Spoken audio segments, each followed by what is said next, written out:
Hi, everyone. I'm Cheryl Butler, and you're listening to the Mighty Mommy's Quick and Dirty Tips podcast, which will help make your life as a parent a little bit easier and a lot more fun. Welcome. Today's episode is number 596, 6 Valuable Parenting Tips for Successful Virtual Learning, because when it comes to supporting our kids' education, 2020 changed the entire playbook. This week's podcast offers simple tips that you can put in your parenting toolbox to help you and your family conquer virtual learning challenges. Every year, settling into a new school year can bring families anxiety, disorganization, and a struggle to adjust to new routines after summer vacation. This year, however, families are facing an extraordinary challenge: learning to navigate many more months of virtual learning. 2020 sure has thrown parenting life into chaos. Not only did many of us have to adjust to working remotely, but we were also tasked with suddenly having to help our kids navigate virtual learning. Now, as the new school year begins, we're gearing up for another stretch of the new norm as our kids return to virtual classrooms. There's no doubt this school year will be different, but with the right tools in place, it can still be an excellent experience for everyone. Here are 6 smart ways you can make your child's virtual learning a success. Number 1, plan as though you're leaving the house. Some people joke that plan is a 4-letter word, but when it's used to make your family's daily experience more manageable, I think the ability to plan is one of the most important skills we can have in our parenting toolbox, particularly when life is unusually challenging. Keeping your family organized, productive, and on task while they're engaged in virtual learning can be easier than you think if you plan your schedules as though you're still leaving your home each day to learn and work. Start with your evening routine and move forward from there. Whether your child is participating in a hybrid or fully virtual learning model, get ready for school the night before.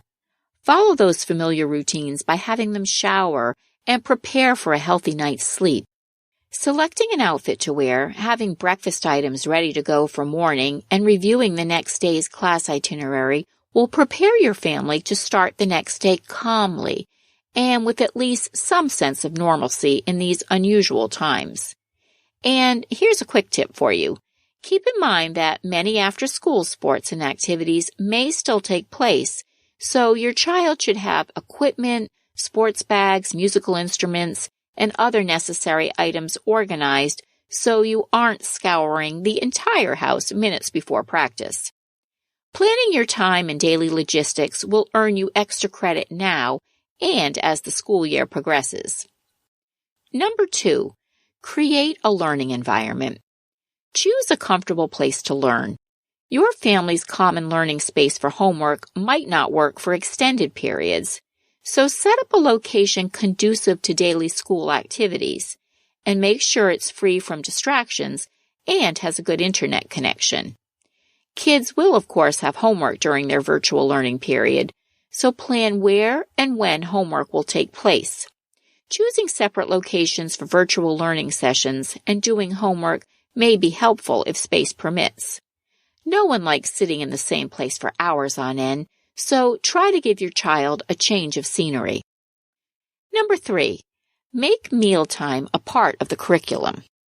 When my family became homebound this past spring, the first thing I noticed was that everyone was continuously eating. Our routines were thrown right out the window, so grazing all day and eating meals at odd times definitely became a thing. My kids are on a hybrid model for the start of the school year and will attend 2 days per week. Not wanting a repeat of our revolving kitchen door during the spring, I implemented a lunch routine similar to their in-school practice. We make school lunches the night before, even on virtual learning days, so they can eat according to their school schedule and not waste time lounging in the kitchen figuring out what to make. I also have healthy snacks on hand so they can grab a nosh when they have a break.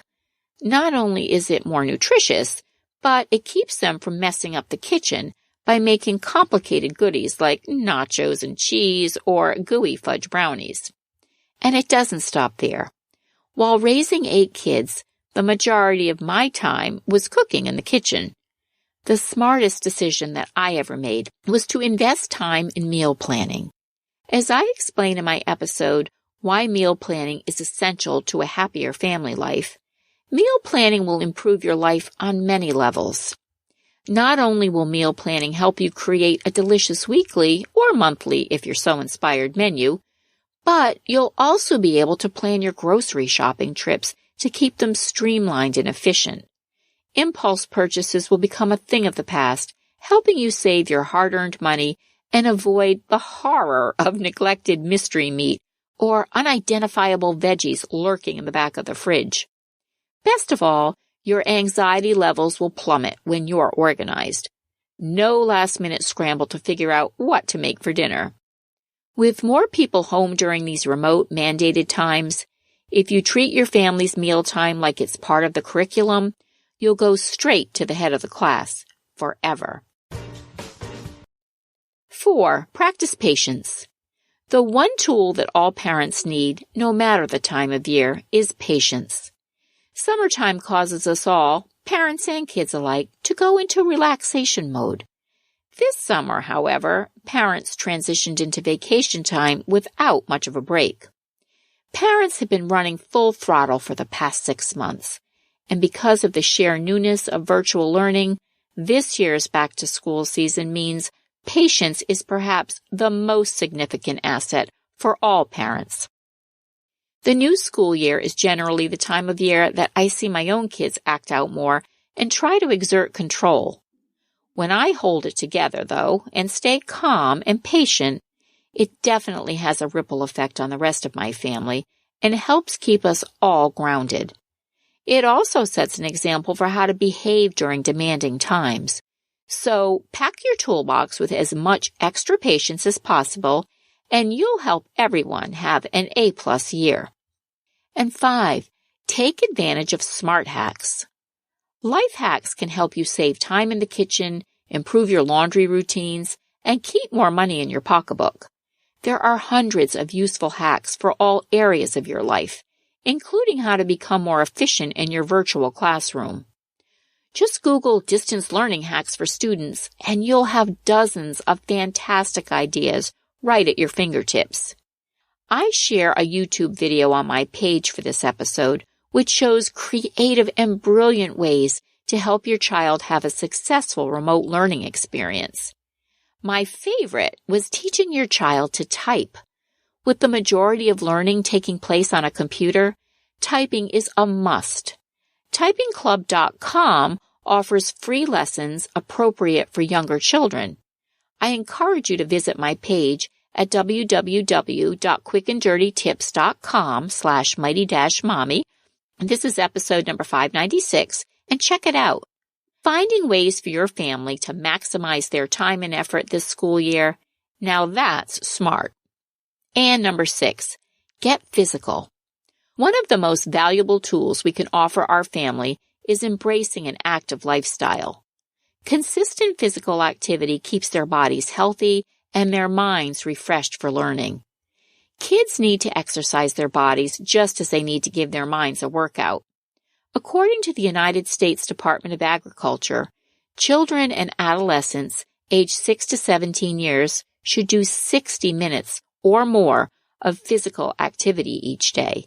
And they further stress that most of that hour per day should be dedicated to either moderate or vigorous intensity aerobic physical activity. Sitting at home for hours more each week, that just means less physical activity than kids usually get at school. It's essential to move our bodies. Be sure to schedule movement breaks in your day-to-day routine. Include nature walks, time spent kicking a soccer ball around the yard, or a round of frisbee with the dog. And I have a quick tip for you. Go Noodle has a lively assortment of great interactive dance and game videos for young kids that are perfect for a fun study break. You can find them at www.gonoodle.com. And our tweens and teens, they need to get moving as well.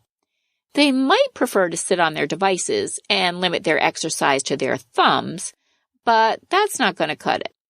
If you have a teenager that needs coaxing when it comes to physical activity, address the topic and agree on ways he can stay active throughout the week. My 14-year-old daughter has been joining me on my early evening power walks. And now that we're in a routine, we really look forward to winding down our day together. How have you prepared for virtual learning this year? Share your thoughts in the comments section at quickanddirtytips.com/mighty-mommy, or you can post your ideas on the Mighty Mommy Facebook page. And you can also reach me by email at mommy@quickanddirtytips.com. Join me next week when we talk about teens, particularly how you can engage the moody teens in your life so that family time can be more pleasant and less stressful. As always, thanks so much for listening, and until next time, happy parenting.